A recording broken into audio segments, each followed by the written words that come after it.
Halloween is just around the corner, and you know what that means? Netflix is trying to capitalize on our obsession with all things spooky, which means we are so fortunate to get another installment in Ryan Murphy's Monster series. If you haven't seen the new season, it specifically focuses on Ed Gein, an all-American serial killer. And in the wake of Ryan Murphy's new Monster release, fans and haters, mostly haters, have taken to the internet, obviously, to voice their opinions about it. But what it's really brought out of the woodwork is the self-proclaimed serial killer expert. Yes, we all know them. And whether you loved this season or hated it, that's not what we're here to talk about today. I'm not going to be reviewing the plot or the accuracy of this season, but what I'd like to unpack is why this series, or more broadly, true crime as a genre, seems to pull such a very specific demographic. And yes, I am talking about the stereotype of the middle-aged white woman who sits down with a glass of rosé in her hand and binge watches gruesome true crime stories. So I'm here to ask, why does this stereotype exist? And is it even a true stereotype? And what does it say about all of us? And if I'm gonna be honest, yes, I'm talking about myself as well, because I unfortunately do fall within the stereotype of enjoying true crime. Welcome to Trash Pickins. I'm Sarah, and today you got just me because Lisa and Frank hate this genre. So let's pour ourselves a glass of red wine, turn on some spooky music, and let's get picking. Today's deep dive, true crime ladies and Ryan Murphy. And before we begin, just a really quick disclaimer / trigger warning. We're not really going to be getting into serial killers or their crimes or anything gory or descriptive. But just a heads up, Lisa asked me to give this because she hates all this sort of stuff. So we're going to be going by Lisa's standard, which is very, very, very little mention of anything violent and gory. But just a heads up, we will be talking about serial killers and murder and true crime and the like, so FYI. Okay, so let's start by dissecting the stereotype and defining what it actually means. The true crime woman paints a picture of someone who's obsessed with serial killers.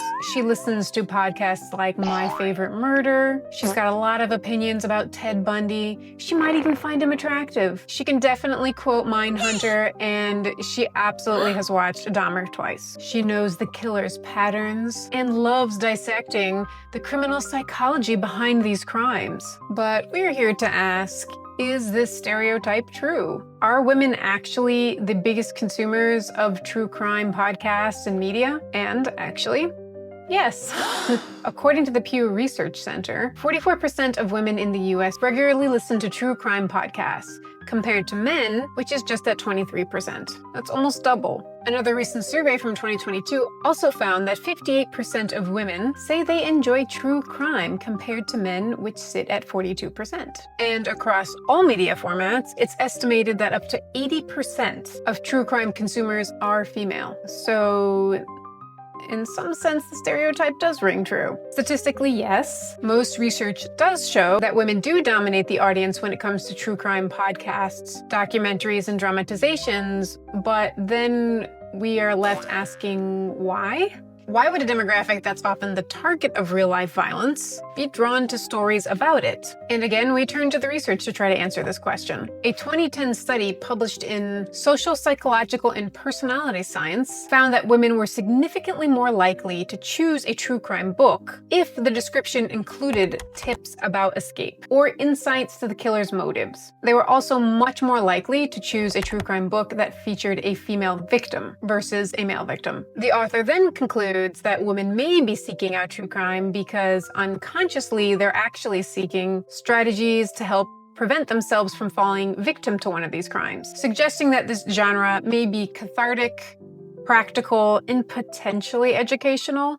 So where did the stereotype come from? The trope of the serial killer obsessed woman didn't come out of nowhere. For decades, shows like Dateline or Unsolved Mysteries, if you remember those, always skewed towards the female demographic. Then in the 2010s, a bunch of true crime podcasts suddenly popped up with a lot of female-centered hosts, which also garnered a female-skewed base. But there is another part to this stereotype. It is that it's the white women who are obsessed with the serial killers.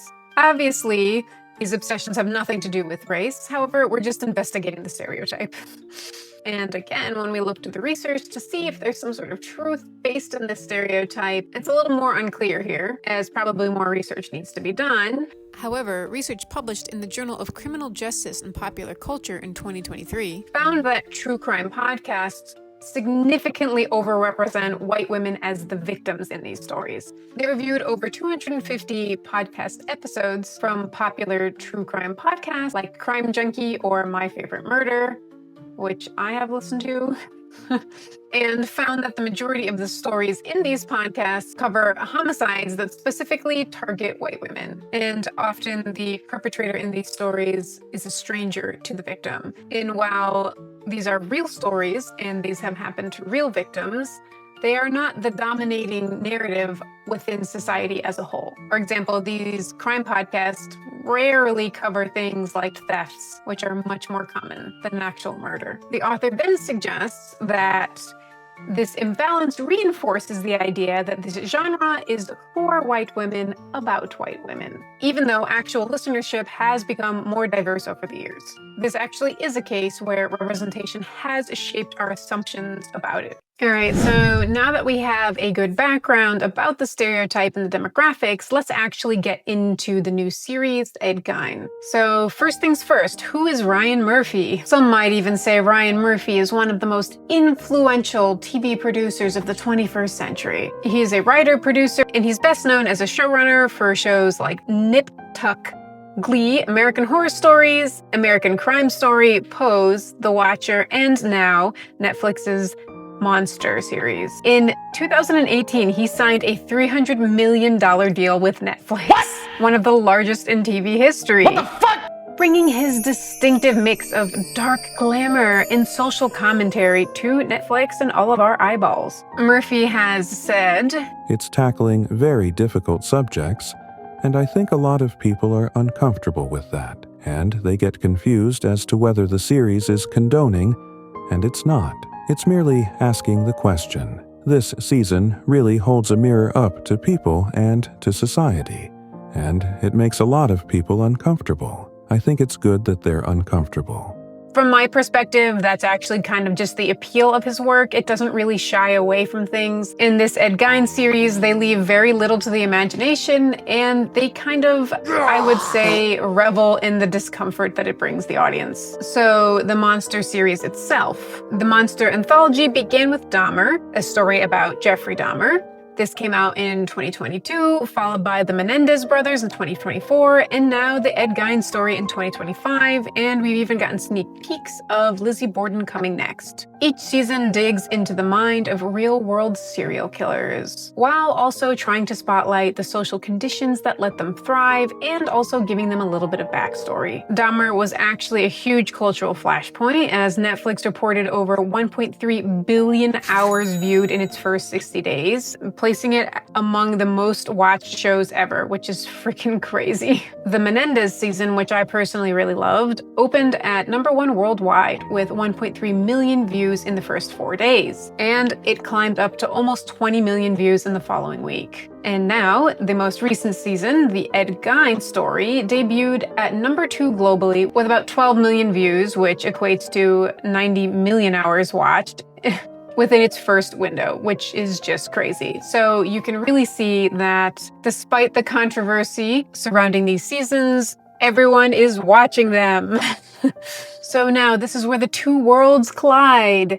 The serial killer obsessed woman meets Ryan Murphy. So with the release of Monster, and specifically the Ed Gein Story, the internet has been flooded with self-appointed serial killer experts. And for those of you who might not have seen this Ed Gein season, in a nutshell, the filmmakers decided to have much more artistic license than they have in previous seasons. So while they did tell the story of this person, they also fictionalized a lot of parts of it, maybe as an intent to make commentary, but maybe also just to get more clicks and views for salaciousness. But this made people very upset. Everyone's been taking to social media, giving their own takes about it, doing breakdowns of what really happened in the Ed Gein story, sharing police reports, photos from the investigation, and tidbits from his interview as if they themselves were actually there. For all you non-true crime junkies that have watched Netflix's new monster show, The Ed Gein Story,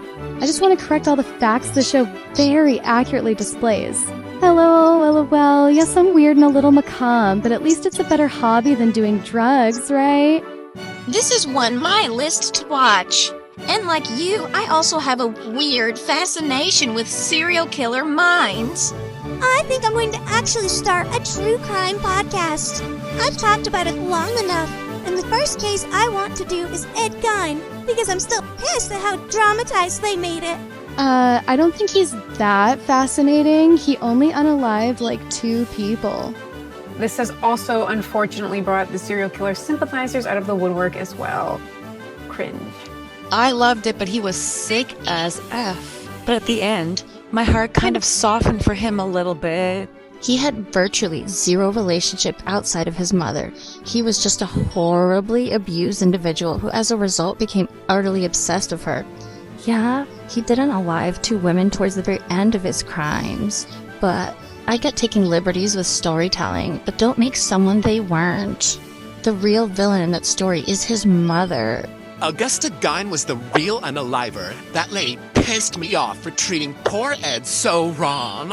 But suffice to say, casual viewers and critics were ultimately not impressed by this season. The Ed Gein season currently holds an 18% on Rotten Tomatoes, so that gives you a sense on how it was received. And again, largely for its fictionalization of his life. But despite this, that still hasn't stopped this season from dominating the discourse online. It's actually just kind of handed the microphone to these true crime hobbyists who have been more than eager to share their weird obsession with us publicly and correct all the facts that the season got wrong.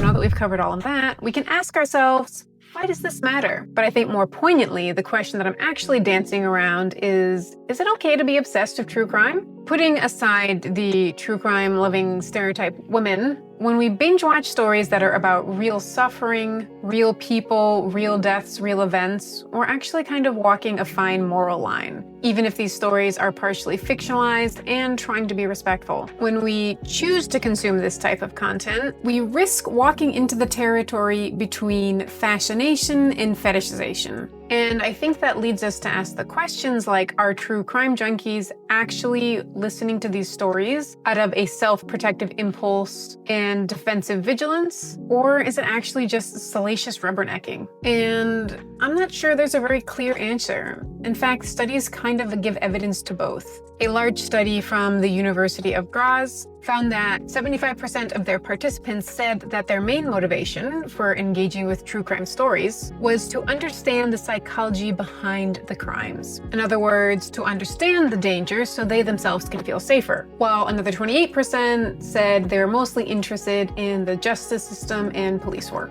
But this also doesn't negate the fact that there is a voyeuristic side to listening to these stories, sort of like a fascination to see something that we're not supposed to be seeing. In an online survey of over 300 podcast listeners, media researchers, Bowling and Hull measured different motivations for listening to true crime podcasts. While they did find that entertainment and curiosity were some of the top motivations, they also found that voyeurism was a significant motivator, specifically among female listeners. And in this case, voyeurism within this context is being defined as the desire to experience fear or suffering from a safe distance. So let's take a step back. When we look at it all together, there's kind of 3 forces at play. I would say empathy is one of them, where the listener actually does identify with the victims. I'd also say survival is another one, studying threats in order to give yourself a sense of control. And then I'd also say that morbid curiosity is a part of it, wanting to look at something when we know we shouldn't. And